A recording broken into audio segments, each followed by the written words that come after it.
Buenas noches, estamos en un programa del FOR que se da a llamar La Revolución, una charla necesaria, y en este capítulo particularmente vamos a abordar un balance sobre la gran movilización universitaria. ¿Qué dicen? ¿1 millón de personas? Sí, probablemente más, ¿no? Porque hay lugares del interior donde ha sido muy superior la participación a la vez anterior. Estamos en presencia de una de las movilizaciones más grandes de los últimos tiempos. Una movilización gigantesca de alcance nacional.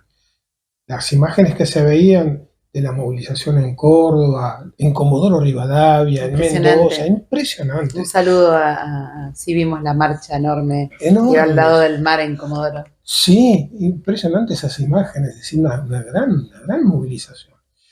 Entonces, esto profundiza la crisis del Ahora, gobierno, ¿no? queríamos hacer un balance, por eso te queríamos preguntar, Ramón, ¿qué balance hace el POR de esta enorme movilización? Porque es una movilización solamente por, uno diría, tanta potencia tiene la educación pública, sí, en un punto Claro. sí, por lo que significa para el país, para la historia del país, pero por otro lado pareciera que esa marcha canaliza un poco toda la bronca que hay, porque casi podríamos decir que casi todas las semanas hay una movilización, bueno, Ujú. está la situación de los jubilados. Sí, ¿Cuál es el claro. balance del POR en ese No, sentido? cuando hay una movilización de semejante magnitud, eh, que es en todo el país, excede la bandera de la defensa de la universidad y la defensa de la educación. Si bien es una bandera muy sentida, eh, muy presente en las masas, entonces, pero no solamente. Acá aparece seguramente en esta movilización, aparecen concentradas todas las demandas. Es la lucha de los jubilados, es la lucha de los desocupados y la lucha contra los tarifazos que están destruyendo el poder adquisitivo de los trabajadores, de los jubilados. Es la solidaridad con aerolíneas, es la defensa del país frente al saqueo imperialista.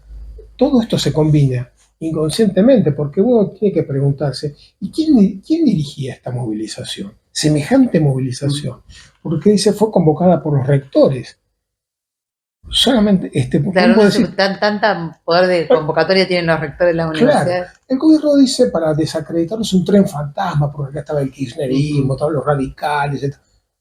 Es decir, que nosotros tenemos que preguntarnos quién dirigía.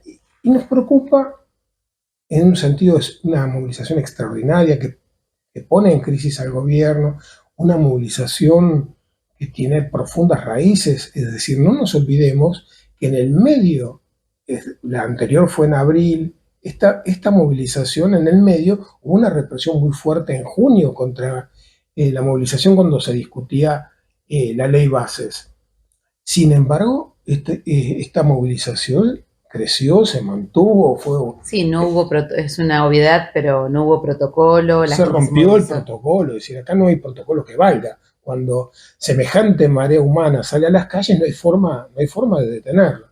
Y se ganó la solidaridad de toda la población. Es decir, esto es un golpe, un cachetazo al gobierno. Ahora hubo, como vos decís, habían familias, niños, la marcha fue, digamos, multitudinaria, pero también habían sindicatos presentes, Claro, claro. organizados. No todos, hubo ausentes y hubo presentes. No todos, pero es importante esto de que sectores de la CGT, sindicatos, no solamente adhirieran, sino que se hicieran presentes con columnas que participaran de esta movilización.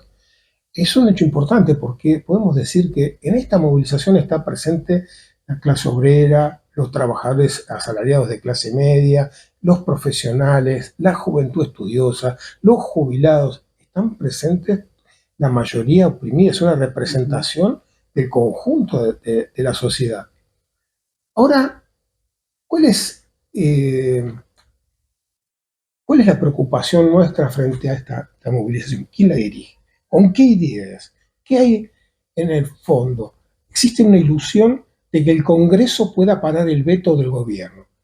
Existe la ilusión de que el Congreso puede, de alguna manera, frenar o limitar el autoritarismo del gobierno o este avance, este golpeteo permanente sobre la salud, sobre la educación, sobre los jubilados. Y esto es un problema, pensar que porque el Congreso es el que ha convalidado los principales ataques contra los trabajadores y contra la nación.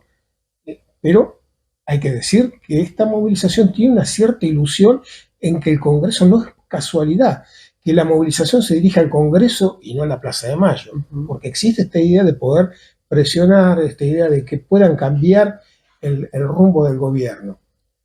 Otro problema que está presente en esta movilización es la idea de que va a haber que castigarlo electoralmente el año que viene a este gobierno, a este mal gobierno. Entonces, buscar por las formas legales, electorales, una forma de castigar o cambiar esta política. Nosotros creemos que hay que romper cualquier ilusión de este tipo. A esta política hay que derrotarla, hay que movilizarse radicalmente para combatir y derrotar esta política. Ahora, pero ¿qué pasa con el gobierno? Porque, digamos, intentaron hacer una convocatoria en Parque Lezama, si no me equivoco, Claro. Que fue muy débil. Es un gobierno que no tiene, si se quiere, sus legisladores para votar las leyes. Es un gobierno que tiene movilizaciones de miles y miles, 1 millón de personas en las calles. Es un gobierno débil, es un gobierno fuerte. ¿En qué situación estamos? Nosotros caracterizamos cuando asumió que era un gobierno débil. Apenas ganó. Sí. Nosotros digo, este es un gobierno débil. ¿Por qué? Porque es toda improvisación. No tiene un programa, no tiene una política. Ha tenido que tomar prestado el programa y los funcionarios de otra corriente política que fue derrotada en las elecciones para tomarlo como propio. No tenía funcionarios. Nombró funcionarios y ya 50 han renunciado. Es decir, un gobierno de crisis, débil, y estas movilizaciones hacen, y toda esta resistencia de estos últimos 8 o 9 meses, hacen que este gobierno sea más débil todavía. Y esto lo reflejan las encuestas. Nosotros en general no hacemos caso a las encuestas, pero cuando todas las encuestas, desde todos los ángulos, dice que el gobierno ha perdido muchísimo aceptación en este último mes, es bastante creíble, porque hay un proceso de desilusión de las masas, de aquellos que pensaban de que iba a haber una política diferente, de que efectivamente se iba a castigar a la casta. Claro, porque tenemos que recordar que las masas venían sufriendo fuertemente también el ajuste de los gobiernos anteriores, entre ellos el gobierno kirchnerista. Absolutamente. Entonces, acá se produce una desilusión. Lógicamente, los tarifazos son terribles. Es decir, en el transporte, en el gas, la electricidad, en el agua, en la suba de los alquileres. Es decir, hay un saqueo del bolsillo de los trabajadores y de los jubilados. Entonces dice, bueno, la inflación parece que baja, pero en realidad nuestro poder adquisitivo está destruido. Entonces, no hay ninguna recomposición, ni hay ninguna exclusión de que en los próximos meses pueda haber una recuperación de la economía, porque la demanda se cae a pedazos, el consumo se cae a pedazos. Es decir, esta es la realidad. Entonces, ¿es un gobierno débil? Es un gobierno cada vez más débil porque ha fracasado, no solamente está perdiendo las ilusiones, sino que ha fracasado en que las principales variables económicas están en crisis, no logra acumular los dólares que necesita para pagar la deuda externa, el riesgo del país es extremadamente alto, tiene que hacer 1000 maniobras para conseguir que le refinancien la deuda del año que viene porque ya sabe que no va a tener los dólares para pagarlo, entonces quiere evitar el default. Entonces toda su política está concentrada en tratar de evitar esta crisis económica. Entonces es un gobierno débil.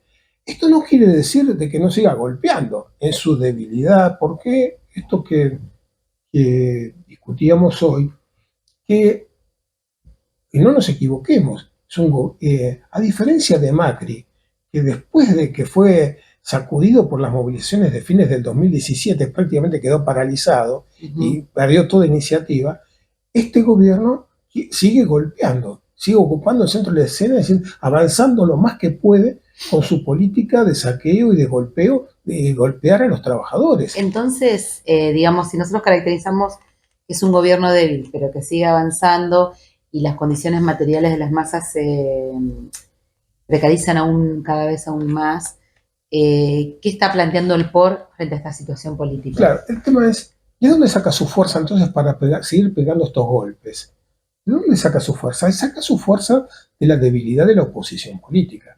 Es decir, una oposición, gobernadores que son cómplices, que acompañan sus políticas, legisladores que le votaron la ley bases y que es una fuerza minoritaria en el Congreso. Solamente puede sacar las leyes porque hay una colaboración, hay una complicidad de los otros bloques.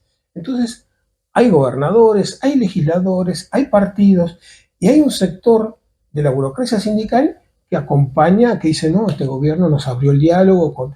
Cuando nombraron a Francos al frente de la jefatura de gabinete, se abrió otra relación, hay diálogo, lo que se comprometen a hacer lo están haciendo.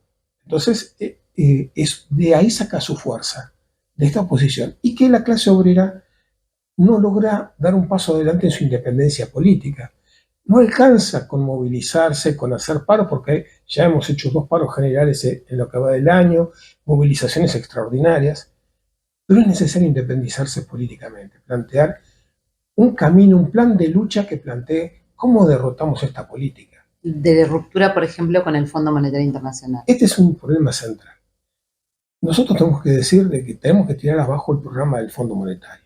Acá no es el problema de si mi ley es más loco, delirante, imbécil, que es mentiroso. El problema central es que está gobernando para el capital financiero, para el Fondo Monetario, y hay que derrotar ese programa y esa política. Este es el problema de los problemas. Si no tenemos claro esto, van a reemplazar a Milei por otro cualquiera que va a venir a aplicar la misma política o parecida y nos van a seguir saqueando el país y destruyendo nuestras condiciones de vida y de trabajo.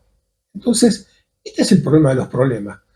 ¿Cómo la clase obrera se dota de un programa, de una perspectiva, de un método y de un plan de lucha para derrotar esta política? Y para esto necesita construir esa dirección. Este es el trabajo más duro. Y esto se construye y hay que trabajar de las bases, hay que hacer consciente todo este fenómeno, hay que hacer consciente esta necesidad de que hay que construir una nueva dirección. Que la salida no está en las elecciones, que no necesitamos que vuelva un nuevo Massa o un nuevo Fernández o un nuevo Macri, no, o que cambien a Milei por otra figurita. Necesitamos dar una respuesta desde nuestra clase, desde los trabajadores. Por lo pronto, las próximas movilizaciones las tenemos que preparar con asambleas en los lugares de trabajo, en los lugares de estudio, en los barrios, en cada uno de los lugares donde estamos organizados, claro, como jubilados, como estudiantes, como trabajadores, preparar principalmente en las fábricas, por supuesto, las asambleas para participar de las próximas acciones y prepararlas. Y coordinar las luchas. Hoy es fundamental, por ejemplo, la lucha de aerolíneas. Se ha mantenido fuerte pese a las amenazas, pese a la campaña de los medios de comunicación, digamos, contra los trabajadores de aerolíneas. Hay que defender, no solamente defender las reivindicaciones de los trabajadores de aerolíneas, sino defender aerolíneas. Que aerolíneas siga siendo estatal. Bueno, desde el POR decimos, para defender la patria hay que romper con el FMI. Eso no lo va a hacer, por supuesto, Milei está destruyéndola. Tampoco lo va a hacer el peronismo, ni una nueva variante del kirchnerismo, ni de lo que se llama la oposición. Solo la clase obrera puede defender los intereses de la mayoría oprimida. Entonces nosotros decimos una cantidad de consignas, pero punto número 1, romper con el Fondo Monetario Internacional. Así, dejar de pagar la deuda, ni un dólar más. Basta de saquear las arcas del país. Esa es la clave. Muchas gracias, Ramón. Gracias.